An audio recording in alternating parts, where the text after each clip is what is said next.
President. Senator from Iowa. Much ink has been spilled the past few years over the threat of foreign influence in our politics.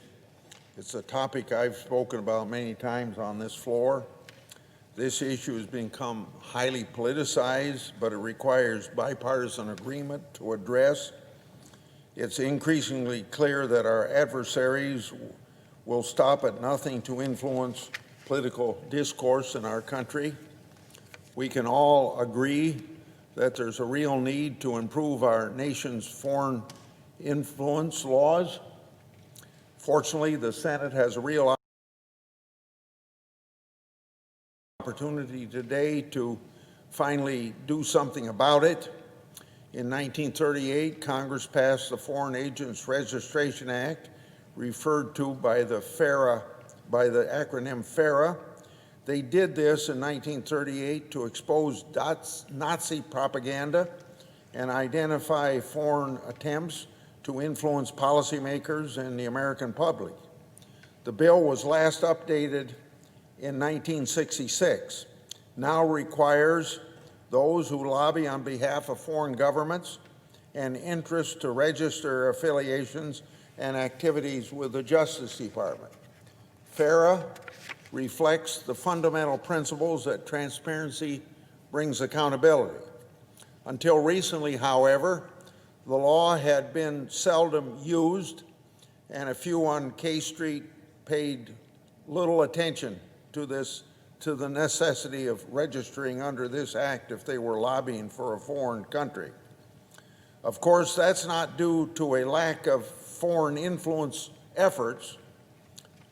Given FARA's important transparency provisions, its lack of enforcement was shocking to me, and that's the problem that these several legislators sponsoring this legislation are trying to correct.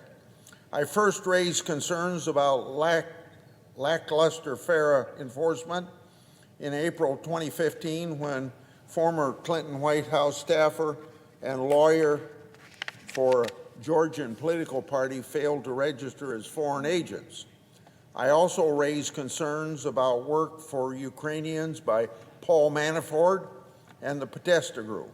I raised concerns when the firm behind the discredited Steele Dossier failed to register for its lobbying work to repeal U.S. sanctions against Russia.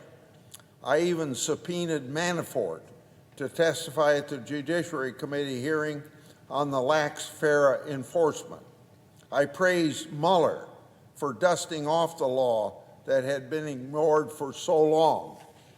I've conducted FARA oversight without regard to power, party, or privilege. Americans expect equal application of the law, no matter which political party someone is affiliated with. I'm an equal opportunity overseer. FARA ought to be better enforced and equally enforced. That's why my office worked thoroughly to expose holes in the existing FARA law and find ways to shore it up. My bipartisan Foreign Agents Disclosure Registration Enforcement Act is the product of years of oversight and policy work. The bill requires the Justice Department for the first time to craft a comprehensive FARA enforcement strategy and to release advisory opinions to promote transparency. It gives FARA investigators new tools, including civil investigative demand authority, to help identify violations. The bill appropriately limits those who in the Justice Department can use this authority and provides essential due process protections.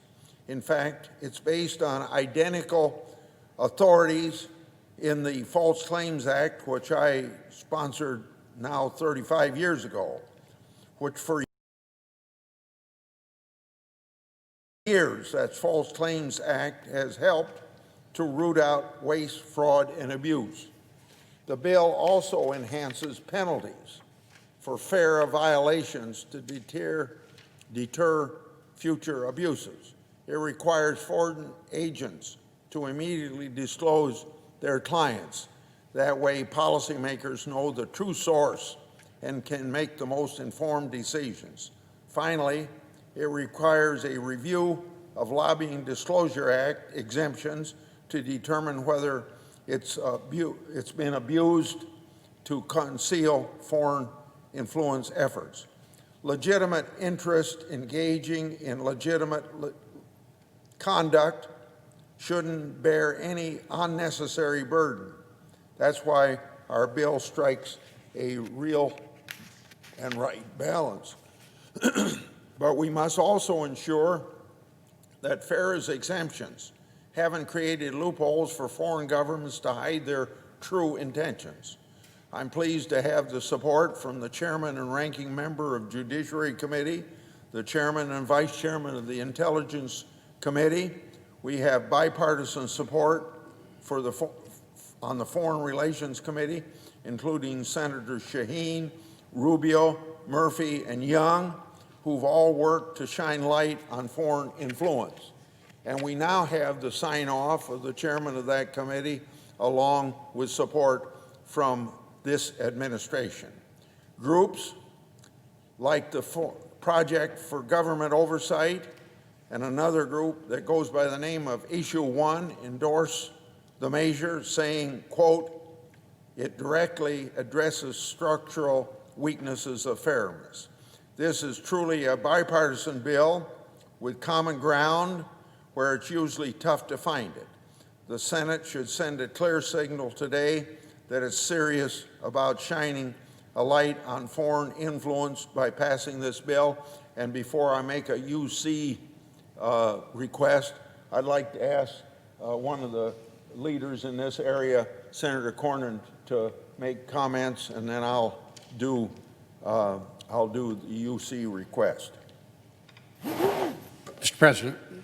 Senator from Texas. Mr. President, let me start by thanking Chairman Grassley for his leadership in this. This has been a bipartisan endeavor, and we look forward to working with Senator Menendez, a senator from New Jersey, who says that he supports the spirit of what we're trying to do, and I'll let him speak for himself and describe it. But let me just tell you what brings me to this issue.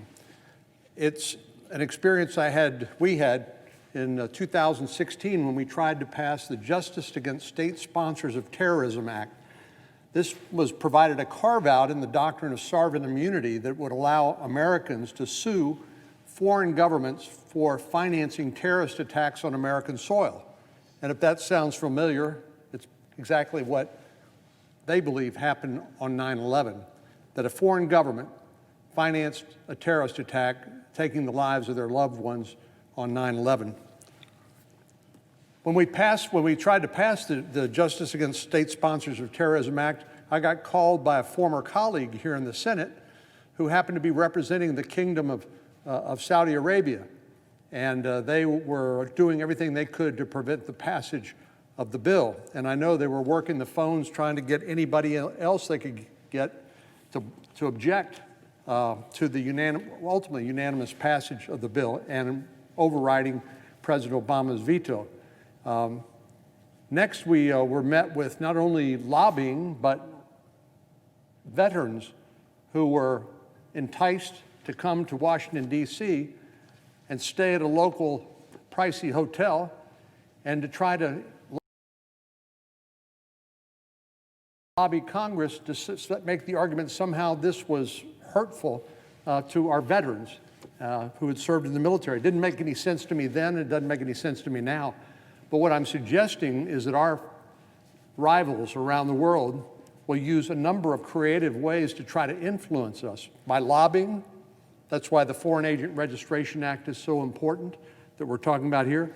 We've even seen a recent report of a Chinese intelligence officer trying to influence a member of the United States Congress. Fortunately, according to public reports, he got a defensive briefing, as you should under those circumstances, and was able to break off that relationship, according to published reports.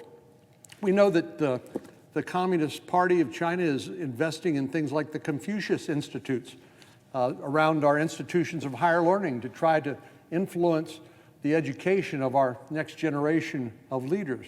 In other words, what the Communist Party of China is doing and what other countries will do is they'll stop at nothing to try to influence the policies that come out of this body and out of Congress and out of Washington, D.C., and bend them in their favor. So I'm an enthusiastic supporter of what the senator from Iowa is trying to do. I look forward to working for maybe even something better than what we're proposing right now. And I understand the senator from New Jersey is committed to doing that. But this is a serious problem. And I will bet you there are a number of ways foreign governments, not just China, but other countries around the world, try to influence policies here in America, and we don't even know they're doing it.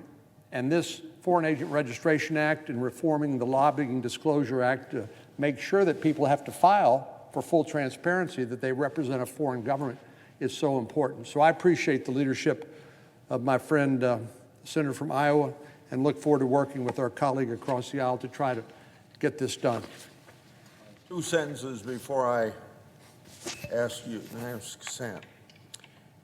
I think this gives the Senate an opportunity to send a clear signal that it's serious about shining a light on foreign influence by passing the bill. Opposing it, in fact, would only help our foreign adversaries continue to hide what they're really doing. So, as if in legislative session, I ask unanimous consent that the Foreign Relations Committee be discharged from further consideration of S-1762 and the Senate proceed to its immediate consideration.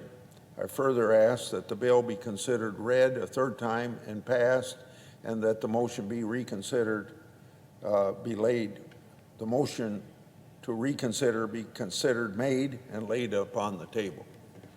Is there objection? Mr. President. The senator from New Jersey. Mr. President, reserving the right to object, let me thank Senator Grassley for his work on this issue, and I agree with him that our current FARA regime is in need of updating. And I look forward to working with him and Senator Corden and Senator Whitehouse and Shaheen, both who came to me, speak to me about this, as well as Chairman Risch and the co-sponsors of this legislation on engaging in a comprehensive effort to do just that. FARA, the Foreign Agent Registration Act, is perhaps the most critical tool we have for shining a light on foreign influence efforts in the United States. Its aim is to ensure that the public knows the source of foreign-directed efforts that are intended to influence American public opinion, policy, and laws. And I agree with the senator that the past few years have demonstrated that changes are sorely needed to FARA. But they also demonstrate that the statute may need more than a few tweaks. And before we have determined exactly what the most needed reforms are, it seems short-sighted to provide additional enforcement tools before we have figured out what the regime should look like.